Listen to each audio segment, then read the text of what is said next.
Langkah saya menjadi Putri Ningrat Prasojo, mengukir sejarah untuk pengalaman dan dedikasi. Bersama Ikatan Putra Putri Ningrat Prasojo, kami mengukir prestasi dan inspirasi untuk melestarikan batik Indonesia. Perjalanan panjang yang harus kami lalui adalah sebuah pembuktian bahwa kami, generasi muda, tetap berusaha melestarikan batik agar tetap jaya.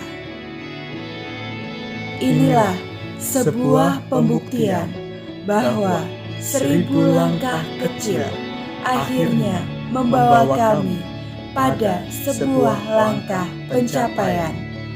Dan saatnya amanah akan tetap terus berjalan. Sebuah amanah yang menjadikan kami untuk terus menginspirasi dan berkontribusi kepada generasi muda dan masyarakat secara luas. Terima kasih Ikatan Putra Putri Ningrat Prasojo. Dan selamat datang Putra Putri Ningrat Prasojo 2021.